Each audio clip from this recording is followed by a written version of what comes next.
आइए शुरू करते हैं न्यूज पर सफर और सबसे पहले आपको दिखाते हैं ऐसी तस्वीरें जिनका जिक्र सरे रहा है। ये तस्वीरें सोशल मीडिया में भी है और सुर्खियों में भी है। इनसे आपका बाखबर होना बेहद जरूरी है क्योंकि चौराहे पर इन्हीं की चर्चा है और चर्चा बाढ़ के बीच अखंड पाठ की भी है।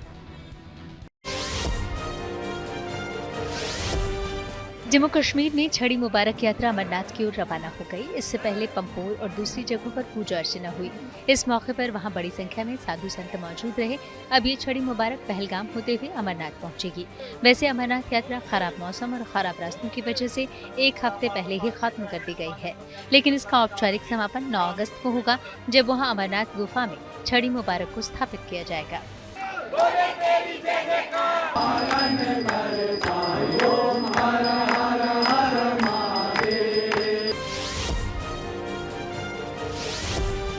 उत्तराखंड के देहरादून में एसडीआरएफ जवान 3 लोगों के लिए देवदूत साबित हुए। दरअसल ये लोग नदी के बीच फंस गए थे और वहां जलस्तर लगातार बढ़ रहा था।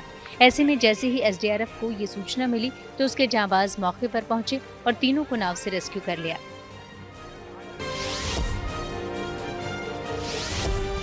यूपी के प्रयागराज में बाढ़ के बीच कैलाश धाम में अखंड पाठ करवाया गया।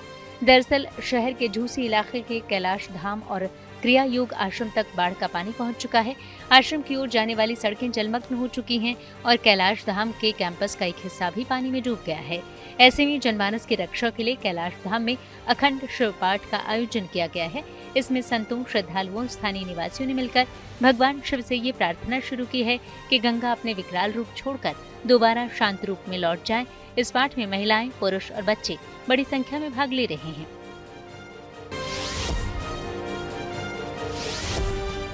रक्षाबंधन को लेकर दिल्ली से 12 लाख से ज्यादा राखियां सैनिकों के लिए भेजी गईं। इनके साथ मिट्टी और पत्र भी हैं। पूर्व सैनिकों के संगठन सिपाही ने ये राखियां देश भर में बहनों से इकट्ठा की। ये राखियां हरियाणा, झारखंड, उत्तर प्रदेश और छत्तीसगढ़ समेत 7 राज्यों से जुटाई गई हैं। ये मुहिम 3 साल पहले शुरू की गई थी। वैसे ऑपरेशन सिंदूर के बाद ये पहला रक्षाबंधन भी है। इस साल पहले 2 वर्षों के मुकाबले और भी ज्यादा राखियां भेजी गई हैं। जब आपका प्रेम, देश के लोगों का प्रेम हम ले जाके सैनिकों से कनेक्ट करते हैं तो आपकी भावनाएं सीधा हम जोड़ते हैं वहाँ से, और सैनिकों को भी लगता है कि हम जिस देश के लिए मर मिटते हैं, जिन लोगों के लिए मरते हैं, वो लोग हमसे कितना प्यार करते हैं। चलिए न्यूज पथ में आगे रुक करते हैं मुंबई का। बॉम्बे हाई कोर्ट के आदेश के बाद बीएमसी ने दादर कबूतर खाना में कबूतरों को दाना डालने पर प्रतिबंध लगा दिया है। बीएमसी ने शनिवार को दादर कबूतर खाना के खिलाफ कार्रवाई करते हुए इसे तिरपालों से ढक दिया। ये प्रतिबंध गंभीर स्वास्थ्य जोखिमों के कारण लागू किया गया है। वहीं कबूतरों को दाना डालने पर प्रतिबंध लागू होने के बाद से बीएमसी ने दादर कबूतर खाना में 100 से अधिक लोगों पर जुर्माना लगाया है और एक अज्ञात शख्स के खिलाफ मामला भी दर्ज कर लिया है।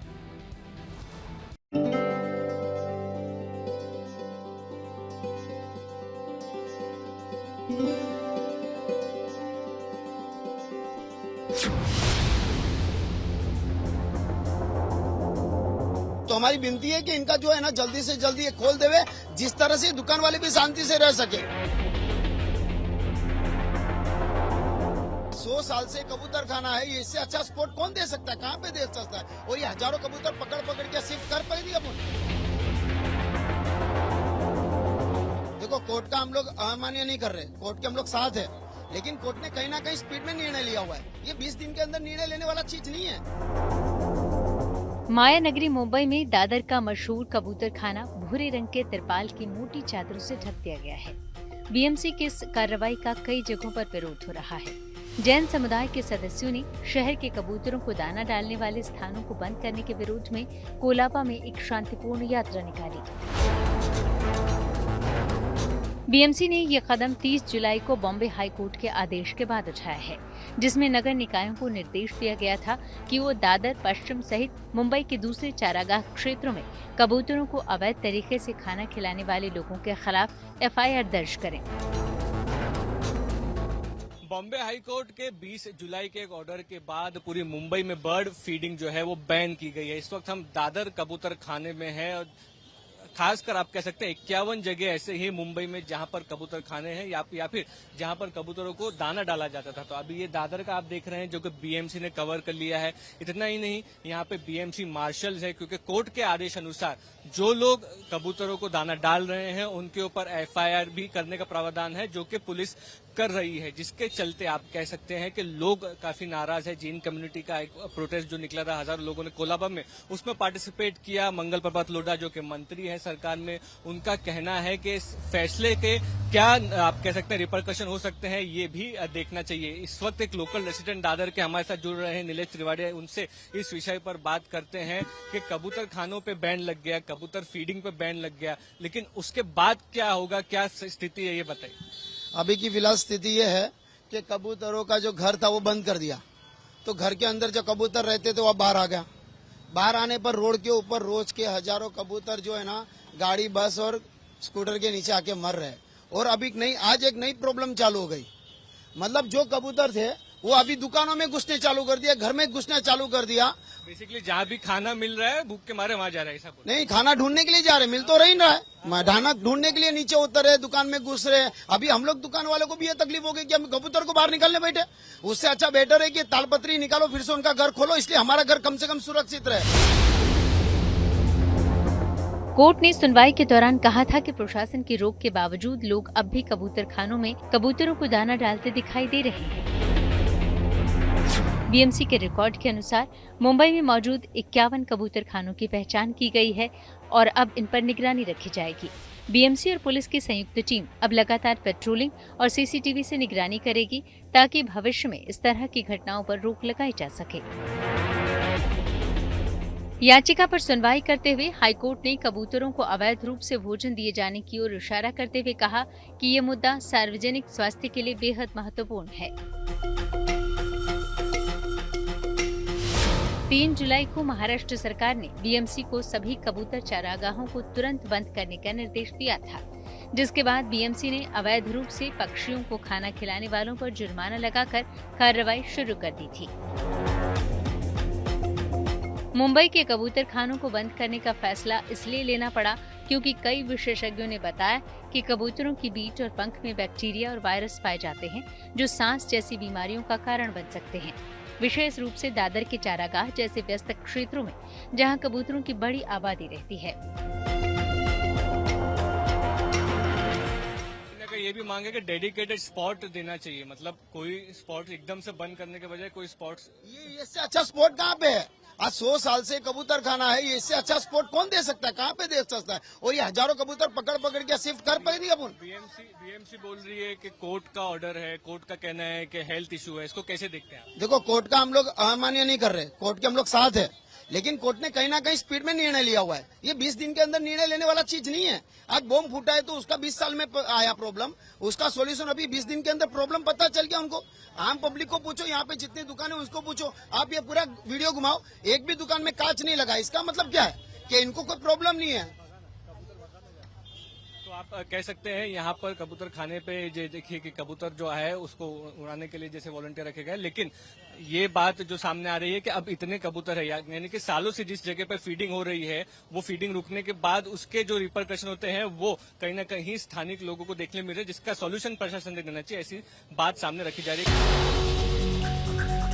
मुंबई में कबूतरों की बढ़ती आबादी और इससे जुड़ी स्वास्थ्य समस्याओं को देखते हुए पुलिस ने पहली बार कबूतरों को दाना डालने वाले एक अज्ञात व्यक्ति के खिलाफ एफआईआर दर्ज की है। ये घटना माहिम इलाके की है, जहां एक शख्स को एलजी रोड पर अपनी कार से कबूतरों को दाना डालते हुए देखा गया। कार की नंबर प्लेट स्पष्ट न दिखने के चलते आरोपी की पहचान नहीं हो सकी। हालांकि पुलिस ने भारतीय न्याय संहिता की धारा 270 और धारा 223 के तहत मामला दर्ज किया है। इस धारा के तहत 2500 रुपए तक जुर्माना या 6 महीने की जेल की सजा हो सकती है। दशकों से कबूतर मुंबई के शहरी इलाकों में कई जगहों पर दिखाई देते हैं। इन्हें रेलवे स्टेशनों के आसपास, गेटवे ऑफ इंडिया और कबूतर खानों के चारागाहों में झुंड में उड़ते हुए देखा जा सकता है। हालांकि हाल ही में हाईकोर्ट के एक आदेश के बाद इन स्थानों को अब बड़े तिरपाल से ढक दिया गया है, जिससे विवाद और विरोध बढ़ गया है। मुंबई से मुस्तफा शेख के साथ bureau report, good news today. Poonch में स्थानीय लोगों के लिए सेना की खास पहल। आइए सीधे आपको लिए चलते हैं न्यूज एक्सप्रेसवे पर, जहां देश और दुनिया की कुछ और जरूरी खबरें कर रही हैं आपका इंतजार। यूपी के कैबिनेट मंत्री स्वतंत्र देव सिंह जालौन में बाढ़ प्रभावितों को राहत सामग्री बांटते नजर आए। दरअसल वो यमुना नदी में आई बाढ़ को लेकर ताजा हालात का जायजा लेने के लिए यहाँ पहुंचे थे। इस दौरान स्वतंत्र देव सिंह ने खुद लोगों को खाना भी परोसा। साथ ही उन्होंने अधिकारियों को पीड़ितों की हर संभव मदद करने का निर्देश भी दिया। जम्मू कश्मीर के पुंछ में सेना ने स्थानीय लोगों के लिए खास पहल की। दरअसल उसने यहाँ फ्री मेडिकल कैंप लगाया, जिसमें इलाज के लिए बच्चे और बुजुर्ग भी बड़ी संख्या में पहुंचे। साथ ही उन्हें जांच के बाद मुफ्त में दवाइयां भी बांटी। इन लोगों ने बताया कि दुर्गम इलाके और सीमित परिवहन के कारण कई बुजुर्गों, बच्चों के लिए दूर दराज के स्वास्थ्य केंद्रों तक जाना मुश्किल हो जाता है। ऐसे में सेना की ये पहल वाकई शानदार है। इंडियन आर्मी का बहुत तहे से शुक्रिया अदा करते हैं कि वो टाइम से मतलब हर एक टाइम पे आकर के यहाँ पे बहुत सारी हमारी हेल्प करते हैं। इस तरीके के बहुत अच्छे कैंप्स करवाते रहते हैं, जिससे हमारे बच्चों को बहुत हेल्प मिलती है। मध्य प्रदेश के इंदौर में एक युवक को पेट्रोल पंप के सामने हेलमेट किराए पर देने से जुड़ी रील बनाने को लेकर अनोखी सजा दी गई। दरअसल इंदौर समेत कई जगह पेट्रोल पंप पर बिना हेलमेट के पेट्रोल नहीं दिया जा रहा। ऐसे में एक युवक 10 रुपए प्रति हेलमेट किराए पर देने लगा और उसकी रील भी बनाई। इसके बाद जब ये रील सोशल मीडिया पर वायरल हुई तो पुलिस ने पूरे मामले को संज्ञान में लेकर युवक को अनोखी सजा दी। द्वारकापुरी पुलिस ने युवक रोहित को थाने बुलाया और उसे 15 दिन ट्रैफिक जागरूकता का काम करने को कहा। इसका वीडियो भी उसे सोशल मीडिया पर शेयर करना है। ऐसे में अब युवक ने अपनी गलती स्वीकार करते हुए पुलिस से माफी भी मांगी। साथ ही ट्रैफिक जागरूकता की सजा का काम भी शुरू कर दिया। सावन के आखिरी सोमवार पर जापान की धरती भी भगवान भोलेनाथ की भक्ति में लीन नजर आई। दरअसल वहां एक कांवड़ यात्रा निकाली गई। इस मौके पर मंदिरों में पूजा अर्चना की गई। ये कांवड़ यात्रा पूना बोरी से शुरू हुई, फिर श्रद्धालुओं ने कांवड़ को कंधों पर उठाकर ओजिमा तक पैदल यात्रा की। इसके बाद सभी वाहनों के जरिए लगभग 80 किलोमीटर की दूरी तय कर इवाराकी प्रांत स्थित श्री राम मंदिर बांदो पहुंचे। ये कांवड़ यात्रा यहाँ बिहार फाउंडेशन जापान की ओर से आयोजित की गई थी। न्यूज़ पथ में अब बात करते हैं सावन के आखिरी सोमवार की। आज सावन के महीने के आखिरी सोमवार पर सुबह से ही भगवान भोलेनाथ की पूजा अर्चना के लिए शिवालयों में भीड़ उमड़ पड़ी। कोई ऐसा मंदिर, ऐसा शिवालय नहीं जहां पर भक्तों की भीड़ ना हो। आस्था और विश्वास की ऐसी तस्वीर काशी विश्वनाथ से लेकर रामेश्वरम तक भक्तों की लंबी कतार के रूप में दिखी। आज महादेव की कृपा पाने का सुनहरा मौका है और यही वजह है कि आखिरी सोमवार के दिन महादेव के मंदिरों की रौनक भी देखने लायक थी। शिव की नगरी काशी हो या कृष्ण की नगरी मथुरा या फिर राम नगरी अयोध्या, ये सभी तीर्थ नगरियां शिवमय हैं, क्योंकि आज सावन का आखिरी सोमवार है। सावन के आखिरी सोमवार के पावन अवसर पर आस्था और विश्वास की ऐसी तस्वीरें काशी विश्वनाथ से लेकर रामेश्वरम तक दिखाई दी। श्रद्धालु महादेव का जलाभिषेक करने के लिए हाथों में जल और बेलपत्र लेकर शिवालयों में पहुंचे। बाबाधाम देवघर में भक्तों ने भगवान वैद्यनाथ की पूजा अर्चना की। दिल्ली में चांदनी चौक के गौरी शंकर मंदिर में सुबह से भक्तों की भीड़ दर्शन के लिए उमड़ी। प्रयागराज में मनकामेश्वर मंदिर में सुबह से भक्तों का पहुंचना जारी रहा। आज महादेव की कृपा पाने का सुनहरा अवसर है और यही वजह है कि आखिरी सोमवार के दिन महादेव के मंदिरों की रौनक भी देखने लायक है।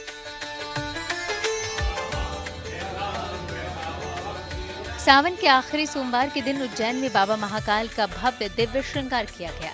गर्भगृह में सबसे पहले भगवान का जलाभिषेक और पूजन दर्शन कर श्रृंगार किया गया और फिर पंचामृत अभिषेक के साथ केसर युक्त जल अर्पित किया गया और पंचामृत अभिषेक के बाद महाकाल का भस्म से श्रृंगार किया गया। भस्म श्रृंगार के बाद बाबा महाकाल का भांग मावे और ड्राई फ्रूट से श्रृंगार किया गया और उन्हें फूलों की माला से सजाया गया। श्रृंगार के दौरान महाकाल के मस्तक पर सूर्य चंद्र भी सजाया गया और फिर भव्य आरती शुरू हुई, जिसमें महाकाल के अद्भुत स्वरूप के दर्शन पाकर भक्त मंत्रमुग्ध हो गए। भस्म आरती में महाकाल का दरबार शिव भक्ति में लीन नजर आया। मंदिर में जैसे ही भगवान के दर्शन शुरू हुए, वैसे ही चारों ओर जय श्री महाकाल के जयकारे लगने लगे और पूरा वातावरण शिवमय हो गया। इसके बाद पूरा मंदिर परिसर जय श्री महाकाल की गूंज से गुंजायमान हो गया। बाबा के स्वरूप के दर्शन के लिए दूर दराज से लाखों लोग पहुंचे।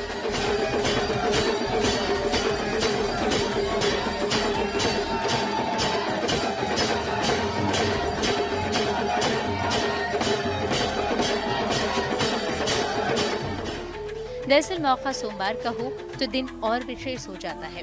सोमवार भोलेनाथ का दिन माना जाता है, इसलिए सोमवार के दिन महाकाल के दरबार को बेहद खास और भव्य तौर पर सजाया गया है। उज्जैन में सोमवार की भस्म आरती के दिन भक्तों का जन सैलाब उमड़ा और भारी संख्या में शिव भक्त भगवान भोलेनाथ का आशीर्वाद लेने पहुंचे।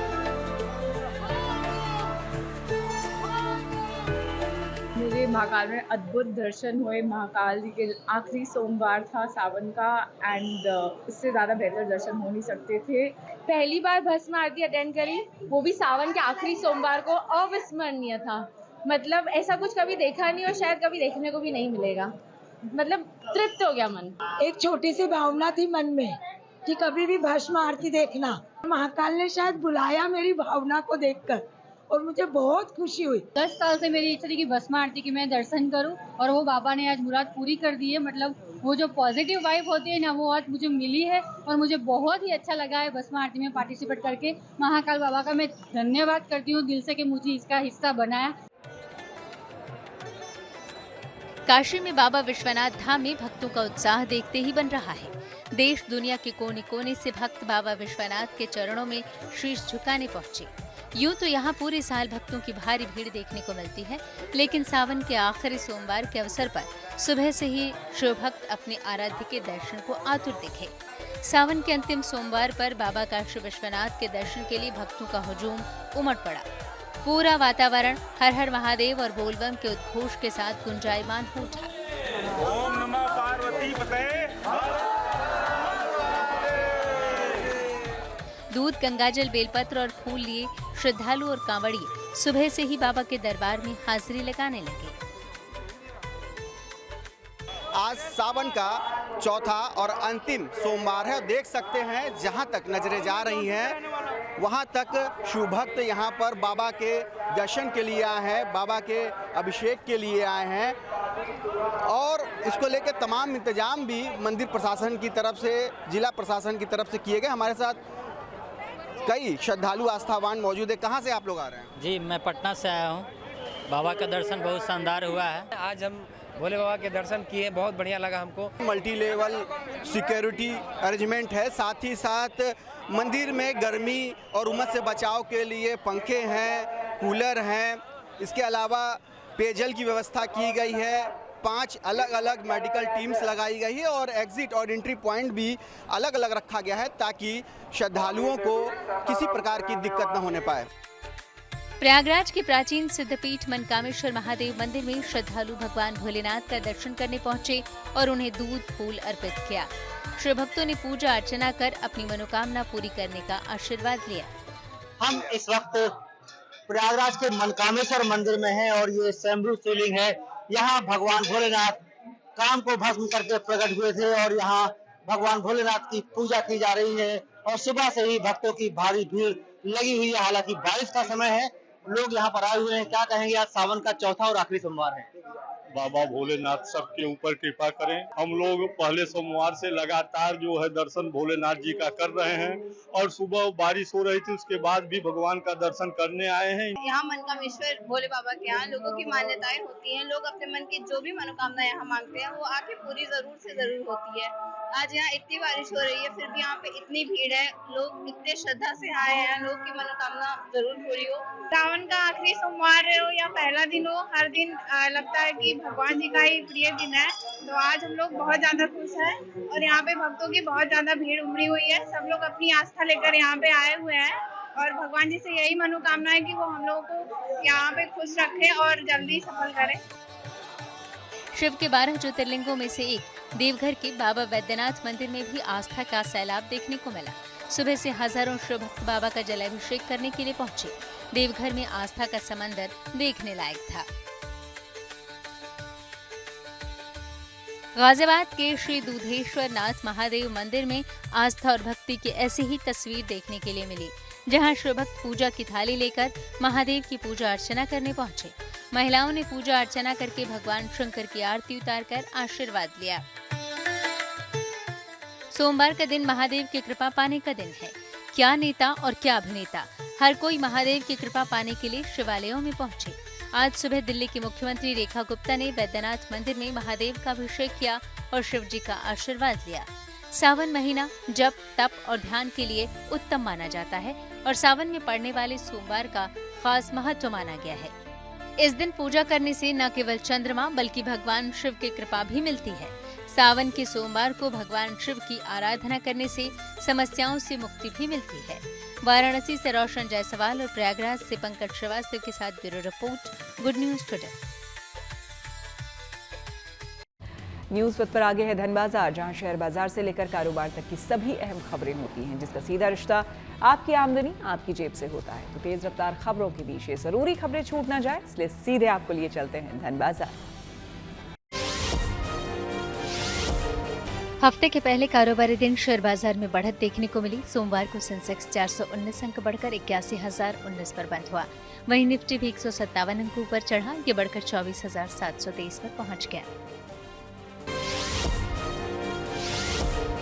सोने चांदी की कीमतों में तेजी आई। दिल्ली सर्राफा बाजार में सोमवार को सोना 400 रुपए महंगा हुआ। इसके साथ ही दिल्ली में 10 ग्राम सोने की कीमत बढ़कर 98,020 रुपए हो गई। वहीं चांदी की कीमतें भी 500 रुपए बढ़ी। अब 1 किलो चांदी की कीमत बढ़कर 1,10,000 रुपए पर पहुंच गई। सोमवार को डॉलर के मुकाबले रुपया फिसल गया, इसमें 52 पैसे की गिरावट आई। इस तरह 1 डॉलर के मुकाबले रुपए की कीमत 87 रुपए 70 पैसे हो गई। भारत में इलेक्ट्रिक कार लॉन्च करने के बाद अब एलन मस्क की कंपनी टेस्ला ने गाड़ी चार्ज करने के लिए चार्जिंग स्टेशन भी तैयार कर दिया है। कंपनी का पहला सुपरचार्जर मुंबई के बीकेसी में टेस्ला के शोरूम में लगाया गया है। यहां टेस्ला ने कुल 4 सुपरचार्जर लगाए हैं। कंपनी के मुताबिक इस सुपरचार्जर से ईवी को चार्ज करने के लिए 24 रुपए प्रति किलोवाट आवर की दर से भुगतान करना होगा। साथ ही टेस्ला के सुपरचार्जर का इस्तेमाल करने के लिए टेस्ला इलेक्ट्रिक वाहनों के मालिकों को टेस्ला ऐप का उपयोग करना होगा। न्यूज पथ के सफर में अब सोशल अड्डा का रुख करते हैं, जहां आज बात होगी भारतीय रेलवे की, जो कि देश के वरिष्ठ नागरिकों को एक बार फिर से राहत देने की घोषणा कर सकती है। माना जा रहा है कि जल्द ही भारतीय रेलवे वरिष्ठ यात्रियों को फिर से स्लीपर और थर्ड एसी में किराए में छूट दे सकती है। रेल मंत्री अश्विनी वैष्णव ने राज्यसभा में बताया कि रेलवे की स्थायी समिति ने बुजुर्गों के लिए फिर से रियायतें बहाल करने की सिफारिश की है।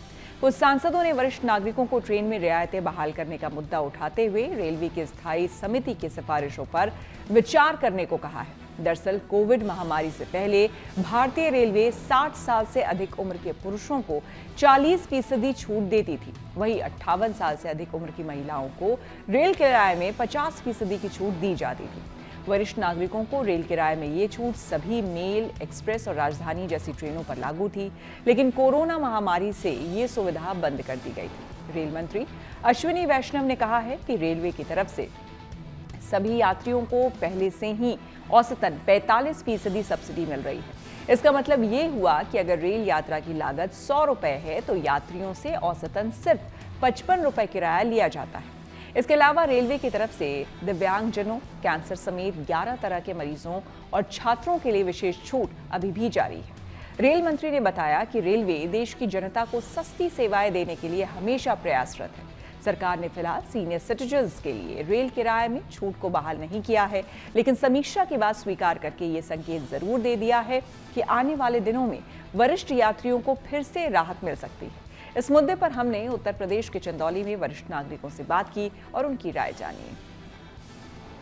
बताइए कि सीनियर सिटीजन का कंसेशन रेलवे देती थी, कोविड के दौरान इसको बंद कर दिया गया, बहाल करने की मांग लगातार हो रही है, अभी तक ये हो नहीं पाया। कितनी दिक्कत हो रही है? देखिए, कोविड के पहले जो अर्थव्यवस्था चल रही थी उसके हिसाब से ये सब चल रहा था। कोविड आया, नेचुरली पूरे वर्ल्ड की अर्थव्यवस्था खराब हुई, तो लोगों ने स्वीकार कर लिया, चलो भाई, ट्रेनें भी बंद हो गई थी, फ्लाइट भी बंद हो गए थे, लोग इतनी यात्रा भी नहीं कर रहे थे। लेकिन उसके बाद कोविड को गए 2-3 साल बीत चुका, अर्थव्यवस्था भी अपनी पटरी पर आ चुकी है। तो अब तो हर हालत में इनको जो सीनियर सिटीजन को फैसिलिटीज दे रहे थे उसको लागू कर देना चाहिए, और वो लागू करना भी बहुत जरूरी है। 60 के बाद आदमी लगभग पारिवारिक उससे खाली हो जाता है, थोड़ा पर्यटन के दृष्टिकोण से, धार्मिक दृष्टिकोण से आदमी इधर उधर जाना चाहता है, सैलरी भी कम हो जाती है, बिजनेस से भी थोड़ा दूर हो जाता है आदमी, बच्चों के भरोसे हो जाता है, तो थोड़ा सा उसका फायदा मिलता था, जो कि अब बंद चल रहा है। तो निश्चित रूप से जो छूट मिल रही थी वो मिलनी चाहिए। छूट मिलनी चाहिए। कुछ और लोग हैं सर, अस्थाई जो समिति है यात्रियों की, उसने भी सिफारिश करी है कि कम से कम थर्ड एसी और स्लीपर में कंसेशन दिया जाए। क्या कहते हैं आप? बिल्कुल बिल्कुल देना चाहिए। सरकार को जो बंद किया है उसको सीनियर सिटीजन को जरूर ही देना चाहिए। साथ में महिलाएं भी सफर करती हैं, उनको भी सीनियर सिटीजन का लाभ मिलना चाहिए। तो लोअर बर्थ लागू करनी चाहिए, उनके साथ कंसेशन देना चाहिए, क्योंकि पारिवारिक जिम्मेदारियां बढ़ जाती हैं, बेसिक खर्चा और बढ़ जाता है। हम लोगों का हिसाब से जो भी सुविधाएं पहले मिलती थी सरकार की तरफ से, वो सारी सुविधाओं को बहाल करना चाहिए। और जन साधारण ये अपेक्षा करता है, और खासतौर से सीनियर सिटीजन की सुविधाएं मेरी और बढ़ेंगी, तो सरकार से तो यही अपेक्षा करता है। अब सरकार उनकी अपेक्षाओं पर कुठाराघात कर रही है कि जो सुविधाएं मिलती थी उसको भी बंद हो गई तो बंद हो गई, उसको दोबारा लागू करने के ऊपर पुनर्विचार नहीं कर रही है। देखिए, एक बात कहूंगा मैं, उस समय बंद नहीं हुआ था, स्थगित हुआ था, ये ध्यान रखिएगा। लेकिन अब तक तो सर बंद ही है ना। नहीं, वही बोल रहा हूँ। तो जो चीज स्थगित होती है, विशेष परिस्थिति में स्थगित हुई। हमारे अधिकार भी कभी कभी स्थगित हो जाते हैं, लेकिन फिर रिस्टोर हो जाते हैं। तो ये स्थगित कर दी गई थी और हम लोगों ने कहा कि ठीक है, लेकिन अब जब सारी चीजें नॉर्मल हो गई हैं, अब पूरी अर्थव्यवस्था अच्छी हो गई है, विश्व की 5वीं अर्थव्यवस्था बन गई है भारत, तो ऐसी स्थिति में ये सीनियर सिटीजन के साथ अत्याचार क्यों? ये अत्याचार है। ये कंसेशन नहीं मिलता है, दिक्कत तो होती है, कहीं आने जाने में बहुत दिक्कत होती है। हम लोगों को कभी ऐसा नहीं मिला कि हमको सीनियर सिटीजन में ना टिकट सही मिलता है, ना बर्थ मिलता है। और हर विभाग में, कोई भी विभाग हो, चाहे मेडिसिन का हो, चाहे रेलवे का हो, हर विभाग में सीनियर सिटीजन को कोई फायदा नहीं है। जो पहले बहाल था उसी होना चाहिए, इसमें तो बहुत दिक्कत हो रहा है भाई। तो ये तमाम सीनियर सिटीजन्स हैं जिनका ये कहना है कि जो सुविधाएं कोविड से पहले रेलवे देती थी, टिकटों में रियायत देती थी, वो बहाल होना चाहिए। Uday Gupta, Chandauli, good news today. आइए अब रुक करते हैं प्रगति मार्ग का, जहां ऐसी खबरें हैं जो कि देश की तरक्की, प्रगति और लोगों की काबिलियत दिखाती है। यहाँ आज बात हम करेंगे अयोध्या के राम मंदिर की, जिसके निर्माण का काम अब अंतिम चरण में है। इस बीच यहाँ मंदिर परिसर में एक स्मारक बनाने का भी फैसला किया गया है, जिसे इस साल के आखिर तक पूरा कर लिया जाएगा। वहीं रामलला को 70 करोड़ रुपए का सोना दान करने वाले एक व्यापारी ने अब भगवान राम के लिए हीरों का आभूषण बनाने की इच्छा जताई है।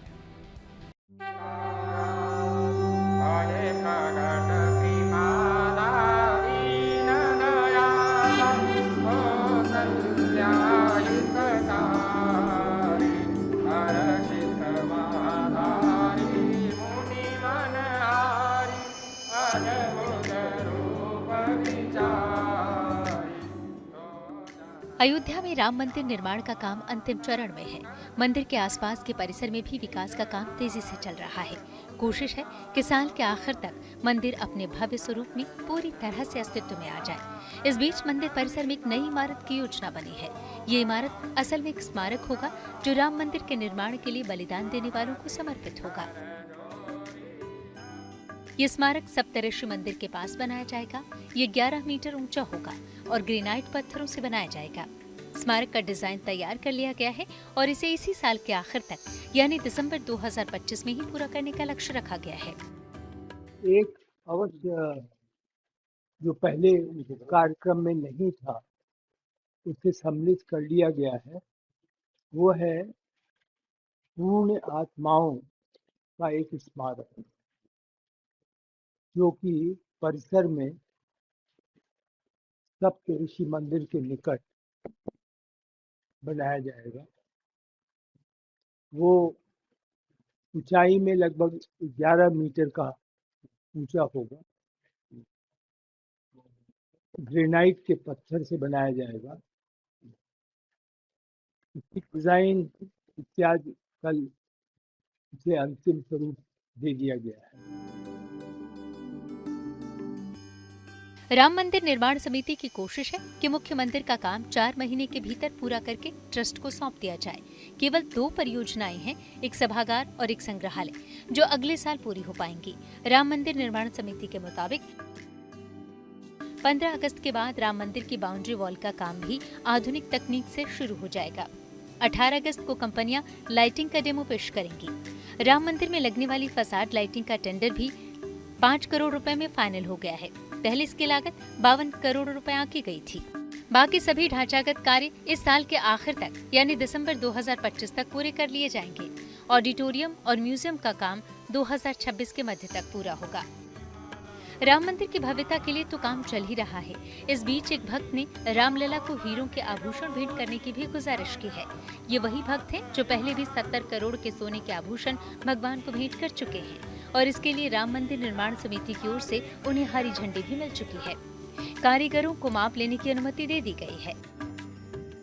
70 करोड़ रुपए का सोना क्रय हुआ, जो कि जिन्होंने दान दिया था बम्बई के एक व्यापारी, उनका ये लक्ष्य था कि इसे तो वो दे ही, वो चाहते हैं कि रामलला का एक पूरा जो आभूषण है उनको वो विशेष डायमंड में बनाकर और वो अपना योगदान करें। चाहे रामलला हो या उनका मंदिर, उनकी भव्यता और दिव्यता में कोई कोर कसर नहीं छोड़ी जा रही है। अयोध्या से मयंक शुक्ला के साथ bureau report, good news today. इसी के साथ न्यूज पथ में मेरे यानी कि श्वेता झा के साथ फिलहाल इतना ही। देश दुनिया की तमाम पॉजिटिव खबरों के लिए आप देखते रहिए गुड न्यूज टुडे।